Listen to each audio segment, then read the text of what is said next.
오늘 이 본문 말씀은 정말 아름다운 사건을 다루고 있습니다. 구약 성경에서 이처럼 아름다운 사건을 만나보기도 쉽지 않을 거예요. 만남에 관한 내용인데요. 다윗 왕이 누구를 만나게 되느냐? 과거 자신의 절친이었던 요나단의 아들인 무비보셋을 만나는 내용입니다. 이 내용을 다윗의 관점과 그리고 무비보셋의 관점에서 각각 살펴볼 텐데요. 먼저 다윗의 관점에서 살펴보겠습니다. 다윗이 통일 이스라엘의 왕이 된 후에 주위의 대적들을 무찌르고 평안할 때에 그는 가장 먼저 하나님을 생각했습니다. 이 모든 승리와 평안이 하나님이 주신 큰 은혜라는 것을 알았던 것이죠. 그래서 사무엘하 7장에 보면 다윗이 그 크신 하나님의 은혜에 보답하고자 하나님께 좋은 성전을 지어드릴 생각을 하게 됩니다. 사무엘하 7장 1절에 보니까 그 내용이 이렇게 기록이 되어 있어요. 여호와께서 주위의 모든 원수를 무찌르사 왕으로 궁에 평안히 살게 하신 때에 왕이 선지자 나단에게 이르되 볼지어다 나는 백향목 궁에 살거늘 하나님의 궤는 휘장 가운데 있도다. 이렇게 기록이 되어 있습니다. 자, 자신의 왕궁처럼 정말 좋은 하나님의 성전을 지어드리고 싶다는 말인데요. 하나님께서는 이런 다윗의 성전 건축 계획을 허락하지는 않으셨습니다. 성전은 다윗의 아들인 솔로몬을 통해서 짓기를 원하셨죠. 그러나 그런 다윗의 기특한 마음은 하나님께서 기쁘게 받으셨습니다. 여기서 중요한 것은 다윗이 평안할 때에 그것이 하나님의 은혜임을 기억하고 감사하며 뭔가 보답할 생각을 했다는 것이 중요합니다. 이게 참 아름다운 모습이에요. 받은 은혜에 대해서 감사만 하는 것이 아니라 성전 건축과 같은 어떤 구체적인 일들을 통해서 하나님의 은혜에 조금이라도 보답하고자 하는 그 모습, 하나님께서는 다윗의 그 모습을 보시며 더 큰 복을 주시는데요. 그 복이 유명한 다윗 언약입니다. 다윗에게 정말 놀라운 약속을 하나님께서 해주세요. 그 다윗 언약의 핵심 내용이 크게 두 가지인데요. 첫 번째는 내가 너와 후손들을 위해서 영원히 견고한 나라를 세워줄 것이다. 두 번째는 내가 너의 후손을 내 자녀로 삼을 것이다. 이 내용이, 이 다윗 언약 내용이 사무엘하 7장에 나오고요. 그리고 바로 그 다음 장인 사무엘하 8장에서는 하나님께서 다윗이 어디로 가든지 누구와 싸우든지 이기게 해주시는 승리의 백지수표를 주신 내용이 바로 다음 장인 8장에 나옵니다. 그리고 나서 오늘 본문 말씀이 9장이에요. 자, 이처럼 다윗은 하나님의 은혜에 감사하며 그 은혜를 보답하고자 했다가 더 큰 복을 받은 왕인데요. 이와 반대의 경우도 있습니다. 남유다의 히스기야 왕 아시죠? 이 히스기야 왕이 죽을 병에 걸렸을 때 하나님께서 기적적으로 크신 은혜로 낫게 해주신 적이 있었습니다. 그때 히스기야 왕이 생명을 15년이나 이렇게 하나님께서 생명을 15년이나 연장시켜 주셨거든요. 병을 고쳐 주시면서 히스기야 왕은 그 큰 은혜를 받고도 보답하지를 않았습니다. 그 내용이 역대하 32장 25절에 이렇게 기록이 되어 있습니다. 제가 읽어 드릴게요. 그때에 히스기야가 병들어 죽게 되었으므로 여호와께 기도하매 여호와께서 그에게 대답하시고 또 이적을 보이셨으나 히스기야가 마음이 교만하여 그 받은 은혜를 보답하지 아니하므로 진노가 그와 유다와 예루살렘에 내리게 되었더니 이렇게 기록이 되어 있습니다. 다행히 이 히스기야 왕이 나중에라도 그런 자신의 교만함을 깨닫고 회개함으로 말미암아 하나님의 진노가 히스기야가 살아있는 동안에는 내리지 않게 됩니다. 우리는 다윗과 히스기야의 이 대조되는 두 모습, 정말 은혜에 보답할 줄 아는 모습과 큰 은혜를 받고도 보답하지 않는 이 대조되는 모습을 보면서 받은 은혜에 대해서 보답할 줄 아는 것이 진정한 겸손이고 그런 겸손함이 우리들에게 있을 때 더 큰 복을 받는다는 사실을 깨닫게 되는 것입니다. 지난 주일이 무슨 주일이었죠? 맥추 감사 주일이었습니다. 우리가 하나님의 은혜를 기억하며 감사의 고백과 찬양과 감사의 예물을 드린 날이었는데요. 그렇게 감사했다면 이제는 그 놀라운 은혜에 보답하는 삶을 살아야 될 줄 믿습니다. 감사로 그쳐버리면 안 되죠. 감사했다면 그러면 정말 내가 뭔가 그 하나님의 은혜에 보답하는 삶을 살아야 마땅합니다. 시편 116편 12절에 보면 시편 기자가 이런 고백을 해요. 내게 주신 모든 은혜를 내가 여호와께 무엇으로 보답할까? 이런 마음을 가지고 우리가 하나님의 은혜에 뭔가 보답하려고 하는 삶을 살아갈 때 우리도 다윗처럼 더 큰 복을 받아 누리게 될 줄 믿습니다. 제가 여러분이 아시는 것처럼 겨울방학 시즌과 그리고 여름방학 시즌에 성도들과 함께 단기 선교를 갑니다. 뭐 이렇게 해외 단기 선교도 가고 국내 단기 선교도 가는데 정말 딱 이런 마음으로 가는 것 같아요. 하나님께서 우리 하늘 씨앗 교회에 부어주신 그 큰 은혜, 그 은혜는 정말 큰 은혜입니다. 하나님께서 저와 우리 하늘 씨앗 교회에 그동안 부어주셨던 은혜, 그 큰 은혜에 대해서 뭔가 나도 좀 보답해드리고 싶은데 무엇으로 보답할 수 있을까 이렇게 생각을 했을 때 가장 먼저 생각나는 하나님께서 기뻐하시는 일이 전도와 선교였습니다. 그래서 사실 저도 힘들어요. 이렇게 3개월씩 단기 선교 준비해서 한 번씩 갔다 오면 왜 저라고 안 힘들겠습니까? 그런데 그래도 이를 악물고 하는 이유는 하나님께서 베풀어 주신 그 큰 은혜를 생각하면 정말 이 정도라도 보답해야 되지 않을까 하는 마음으로 지금 이렇게 단기 선교도 하는 것이고 또 노방전도도 하는 것이고 새생명 축제도 하는 거예요. 이렇게 우리 교회가 전도와 선교를 통해서 하나님의 은혜에 조금이라도 보답하고자 힘썼을 때 하나님께서는 그 모습을 보시며 더 큰 복을 부어주셨습니다. 하늘 씨앗 교회의 역사가 이것을 증명해요. 은혜만 받고 만약에 저와 우리 성도들이 은혜만 받고 전도와 선교를 게을리했다면 지금 우리가 누리고 있는 이 은혜와 성장은 없었을 겁니다.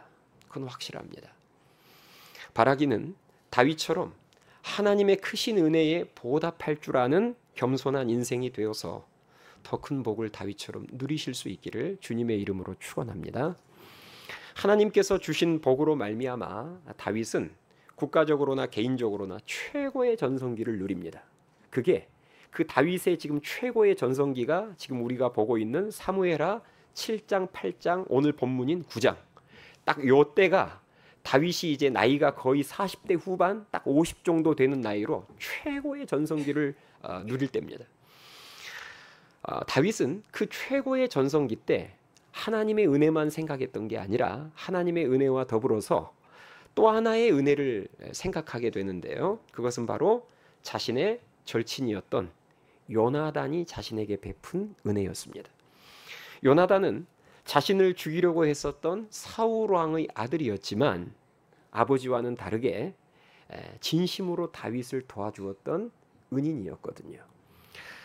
요나단은 다윗이 사울 왕의 추격을 피할 때에 가장 결정적이고도 큰 도움을 주었던 사람입니다.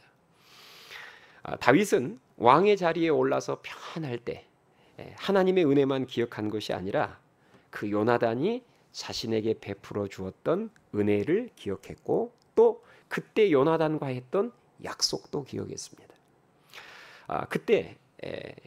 그때라는 것은 결국은 요나단과 약속했던 때라면 지금을 기준으로 하면 약 한 30여 년 전의 일이에요. 다윗이 자신을 죽이려는 사울 왕을 피해서 도피 생활을 이제 막 시작할 그때 요나단과 들에서 약속을 했어요. 맹세를 하면서 약속을 했던 일이 있었습니다. 요나단이 다윗의 도피를 힘써 도울 것을 약속하면서 다윗에게 이런 말을 했어요. 제가 읽어드릴게요. 사무엘상 20장 14절에 보니까 요나단이 다윗에게 하는 말입니다. 너는 내가 사는 날 동안에 여호와의 인자하심을 내게 베풀어서 나를 죽지 않게 할 뿐 아니라 여호와께서 너 다윗의 대적들을 지면에서 다 끊어버리신 때에도 너는 내 인자함을 내 집에서 영원히 끊어버리지 말라 하고 이렇게 기록이 되어 있습니다. 한마디로 이런 말이에요. 한마디로 아버지가 너를 죽이지 못하도록 내가 최선을 다해서 너의 도피를 도울 테니 너도 나중에 왕이 되거든 나와 내 후손들에게 은혜를 베풀어 달라는 거예요.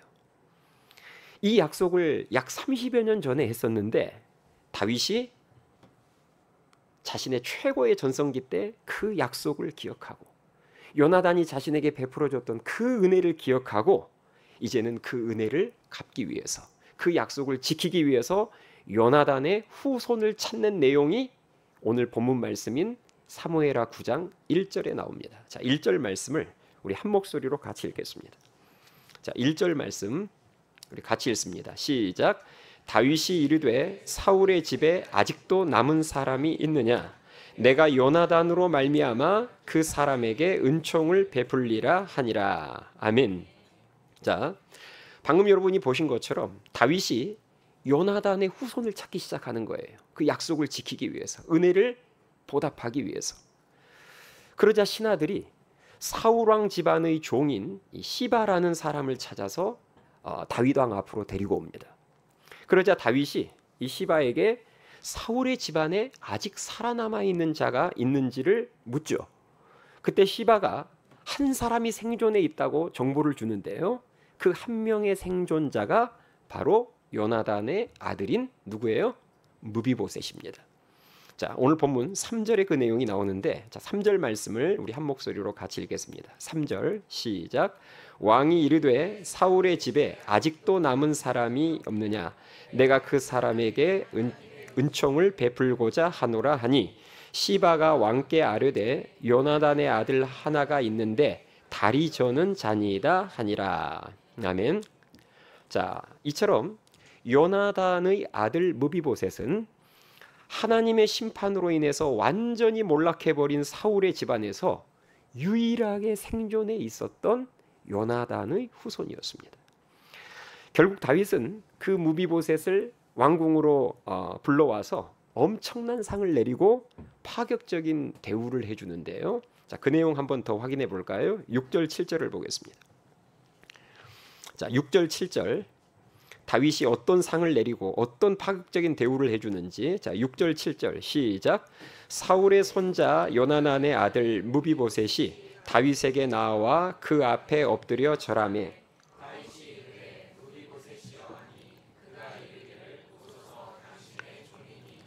다윗이 그에게 이르되 무서워하지 말라. 내가 반드시 내 아버지 요나단으로 말미암아 은총을 베풀리라.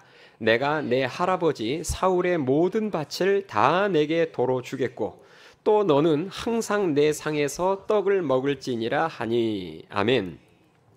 자, 방금 보신 것처럼 다윗은 무비보셋에게 어떤 상을 내리냐면 사울 왕의 모든 밭을 다 돌려주겠다는 거예요. 여러분, 이건 엄청난 부입니다. 왕이 가지고 있었던 그 땅을 너한테 그대로 다 돌려주겠다는 겁니다.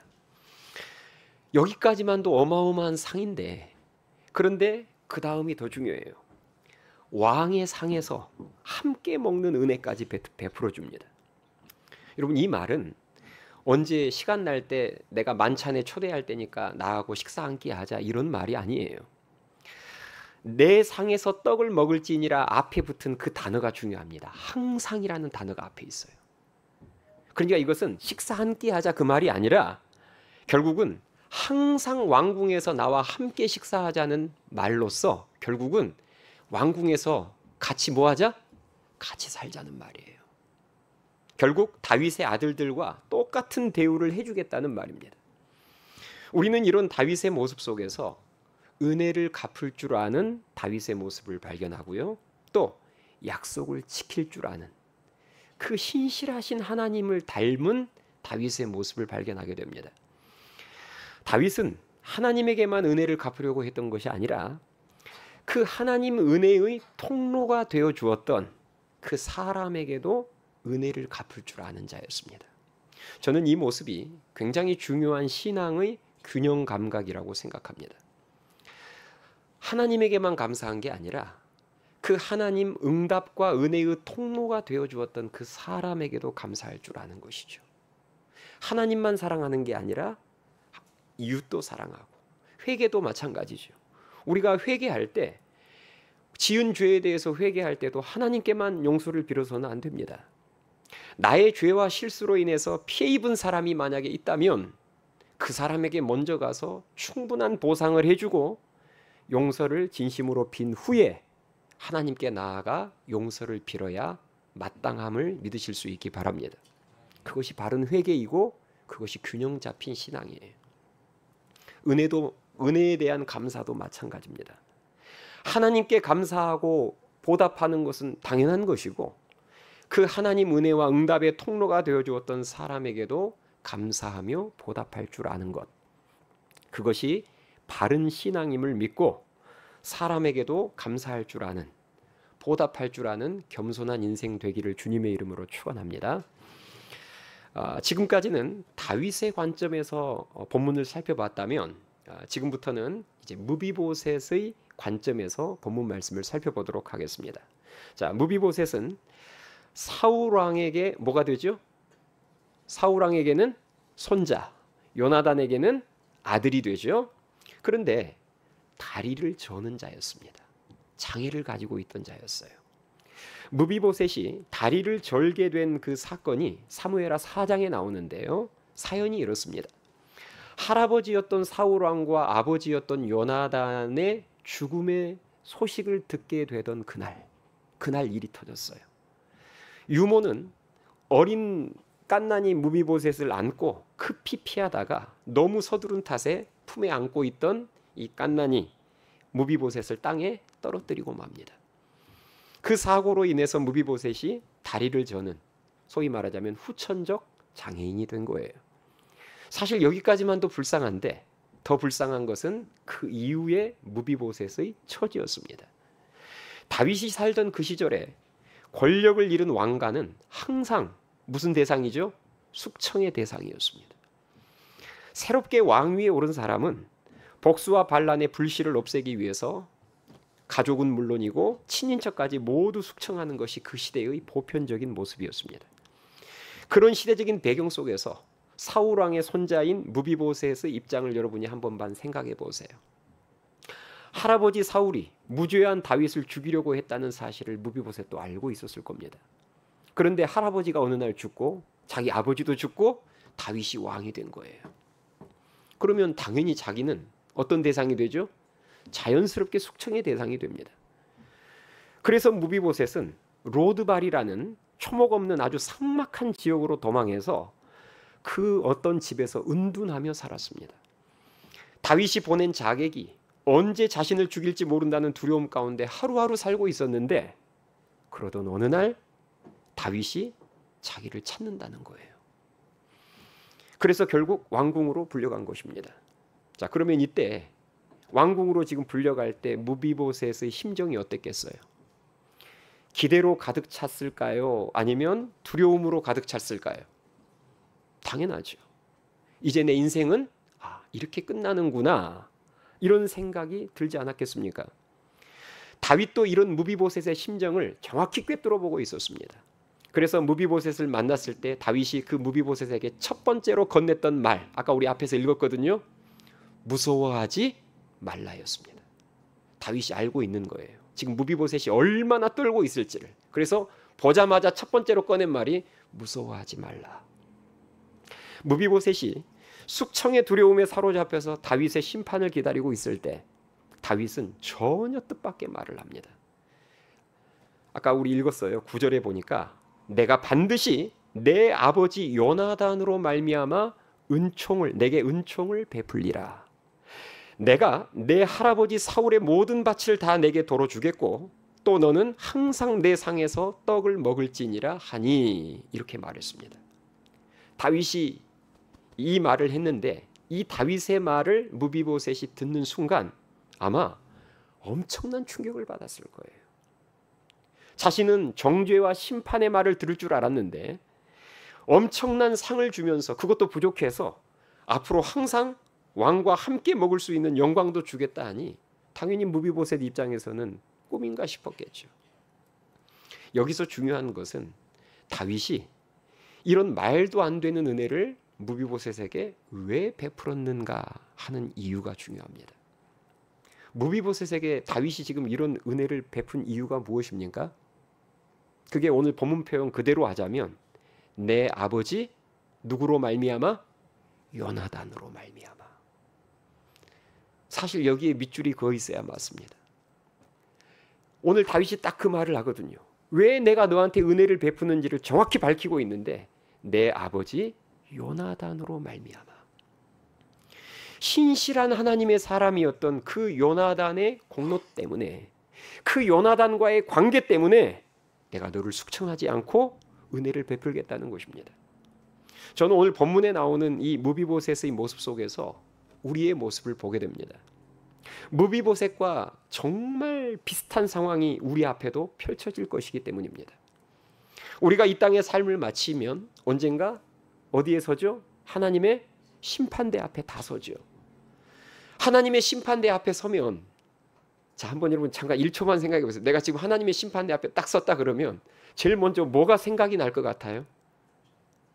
내가 지난날 살면서 지었던 죄가 생각이 나겠죠. 그 성결하고 공의로우신 그 준엄한 심판대 앞에 서면 자연스럽게 내가 지난날 지었던 죄들이 생각날 수밖에 없을 것 같아요. 얼마나 그 죄가 많을까요? 지난 우리가 일평생 생각할 것도 없어요. 지난 한 주간 동안 지은 죄만 해도 엄청난데, 또 행동으로 지은 죄뿐만 아니라 마음으로 지은 죄, 생각으로 지은 죄, 입술로 지은 그 모든 죄까지 계산하면 얼마나 많겠습니까? 그래서 우리는 하나님의 그 준엄한 심판을 예상하면서 벌벌 두려워 떨고 있는데 하나님께서 우리에게 전혀 예상치 못한 말씀을 하시는 거예요. 네가 믿었던, 너를 위해 죽었던 예수 그리스도로 말미암아 내가 너에게 은총을 베풀리라. 너는 이 온 천국을 소유하고 나와 함께 이곳에서 영원히 살 것이니라. 아멘이 되십니까? 죽어서 지옥으로 갈 수밖에 없었던 죄인인 우리가 하나님의 자녀가 되고 천국을 소유할 수 있게 된 유일한 이유는 우리를 대신하여 십자가에서 죽으신 예수 그리스도 때문임을 믿으실 수 있기 바랍니다. 아버지 요나단의 공로로 말미암아 무비보셋이 말도 안 되는 은혜를 누리게 된 것처럼 우리는 예수 그리스도의 공로로 말미암아 말도 안 되는 은혜를 이미 누리고 있고, 그리고 장차 더 큰 은혜를 누리게 될 것입니다. 이 놀라운 은혜를 깨닫는 자마다 오늘 본문에 나오는 무비보셋처럼 반응하게 될 거예요. 오늘 본문 마지막 절이죠. 8절. 자, 무비보셋이 이 말도 안 되는 은혜 앞에 어떻게 반응하는지 한번 봅시다. 8절 같이 읽겠습니다. 8절 시작. 그가 절하여 이르되 이 종이 무엇이기에 왕께서 죽은 개 같은 나를 돌아보시나이까 하니라. 아멘. 여러분, 우리가 무비보셋의 입장과 처지를 알면 무비보셋의 이런 고백과 이런 표현이 결코 과장된 표현이 아니라는 것을 알 수 있습니다. 지금 무비보셋은 자신을 뭐라고 표현하냐면 개라고 표현하는 게 아니라 죽은 개라고 표현해요. 가장 낮고도 부정한 존재를 그렇게 표현합니다. 저는 죽은 개와 같은 존재입니다. 그런데 어떻게 저한테 이런 은혜를 베푸실 수 있습니까? 저 정말 이런 은혜 받아도 됩니까? 이런 말이죠. 다윗도요. 다윗이 쓴 시편 8편 4절에서 이런 비슷한 고백을 했습니다. 사람이 무엇이기에 주께서 그를 생각하시며 인자가 무엇이기에 주께서 그를 돌보시나이까. 하나님, 도대체 내가 어떤 존재이길래 하나님께서 이토록 과분한, 이해할 수 없는, 말도 안 되는 은혜를 주십니까? 우리 찬송가 중에 이런 비슷한 고백이 나오는 찬송가가 이런 찬송이 있어요. 하나님의 은혜로 있을 데 없는 자 왜 구속하여 주는지 난 알 수 없도다. 비슷한 고백이지 않습니까? 이 쓸데없는 자. 오늘 본문의 표현을 빌리자면 죽은 개 같은 나에게 하나님 어떻게 이런 구속의 은혜를 주실 수 있습니까?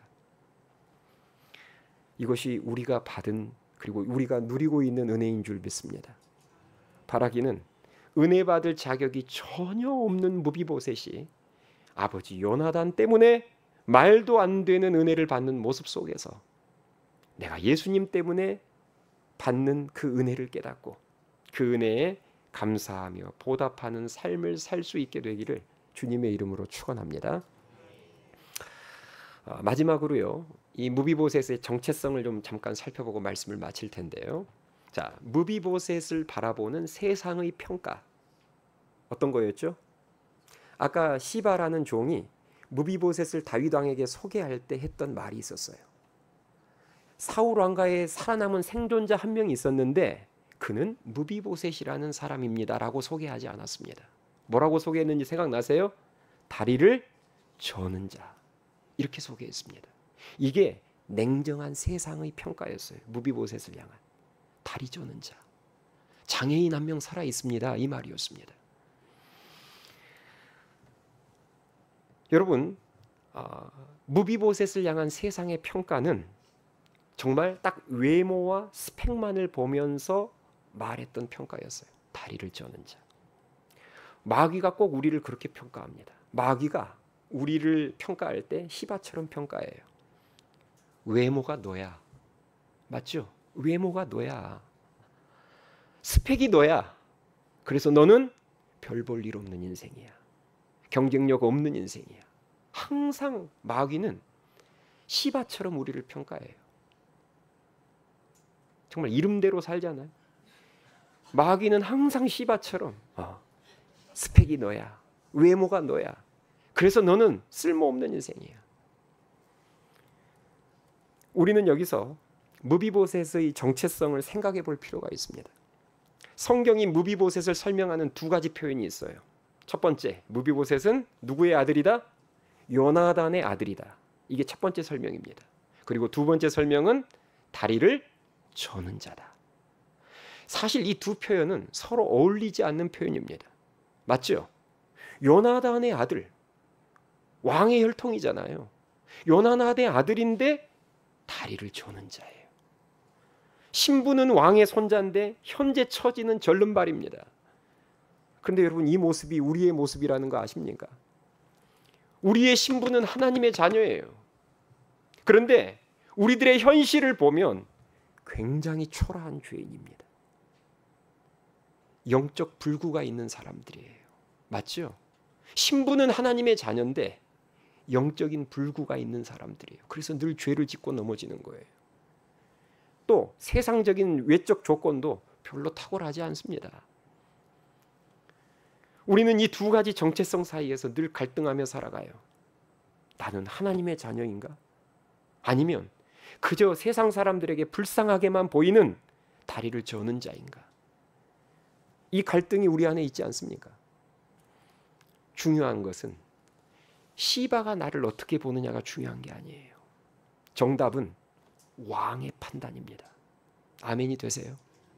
왕인 다윗이 나를 어떻게 판단하고 보느냐가 중요하지 시바가 나를 어떻게 여기느냐가 중요한 게 아니란 말입니다. 다윗은 무비보셋을 대할 때 그의 외모를 조금도 보지 않았습니다. 다윗에게 중요한 것은 그가 장애인이냐 아니면 똑바로 걸을 수 있느냐 이런 게 중요한 게 아니라 다윗에게 중요한 건 딱 한 가지였어요.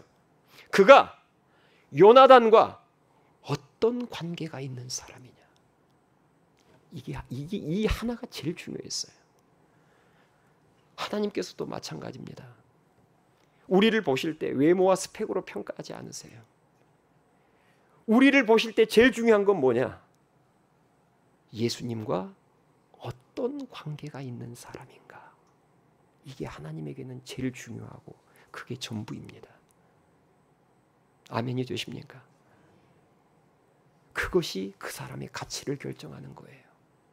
도대체 저 사람은 예수님과 어떤 관계가 있는 사람이냐, 거기에 따라 가치가 매겨지는 겁니다. 여러분이 여러분 자신을 바라볼 때 시바의 눈으로 보지 않기를 원해요. 시바의 기준으로 여러분 자신의 삶을 함부로 평가하지 않기를 원합니다. 우리는 우리의 자신을 볼 때 다윗의 눈으로 봐야 합니다. 다윗의 기준을 가지고 평가해야 될 줄 믿습니다. 우리는 예수님을 믿는 자입니다. 예수님 안 믿으세요? 우리는 예수님을 믿는 자들입니다. 예수님이 나 때문에 죽으셨음을 믿습니다. 그래서 하나님께서는 예수님과 그런 믿음의 관계가 있는 나를 보배롭게 여기시고 존귀하게 여기시며 지금까지 끊임없이 말도 안 되는 은혜를 계속 베풀어 주고 계시는 거예요. 여러분이 이런 영적인 안목을 가지고 내 자신만 보지 마시고 세상 사람들도 보셔야 합니다. 이 영적인 안목과 기준을 가지고 세상 사람들을 바라보면 아무리 외모가 탁월하고 스펙이 화려해도 예수님과 아무 관계가 없는 사람들은 전부 불쌍한 사람들입니다. 하나님의 심판을 피할 수 없는 자들이에요. 그래서 우리가 도와줘야 합니다. 저들도 예수님과 관계를 맺을 수 있도록, 예수님과 관계가 있는 자들이 될 수 있도록, 그래서 우리가 누리고 있는 이 말도 안 되는 무비보셋의 은혜를 저들도 같이 누릴 수 있도록, 우리 그것 때문에 전도하는 것이고 그것 때문에 선교하는 것입니다. 저는 오늘 본문 말씀을 통해서 죄 많은 우리가 예수 그리스도로 인해서 얼마나 말도 안 되는 큰 은혜를 받고 있으며 앞으로 얼마나 더 큰 은혜를 받게 될지를 가슴 깊이 깨달았으면 좋겠습니다. 예수 그리스도를 알고 믿는 것보다 더 큰 은혜와 복이 없음을 깨달았으면 좋겠습니다. 그래서 그 은혜에 진심으로 감사하고 더 나아가 다윗처럼 그 은혜를 보답할 줄 아는 하나님의 자녀들이 되어서 보답할 줄 아는 그 겸손한 인생에게 더 많이 부어주시는 하나님의 그 풍성한 은혜를 경험하며 살아갈 수 있게 되기를 주님의 이름으로 축원합니다. 찬양하시겠습니다.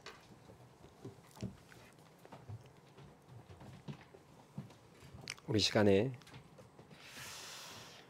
오늘 말씀을 생각하면서 아버지 요나단으로 말미암아 말도 안 되는 은혜를 받아 누린 그 무비보셋이 바로 예수 그리스도 안에 있는 나였음을 깨닫고 그 놀라운 주님의 은혜, 사랑을 찬양합시다.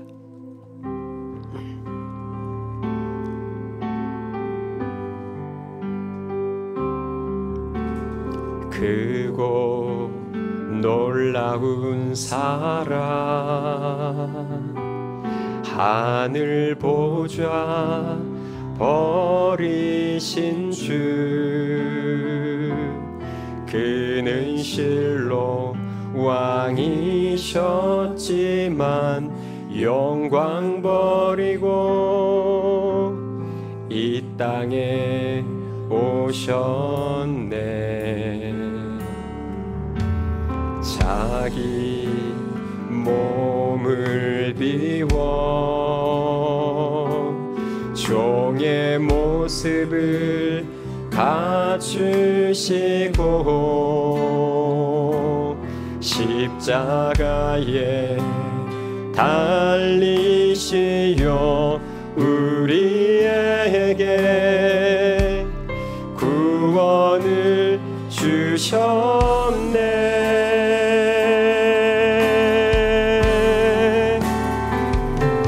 증량할 수 없는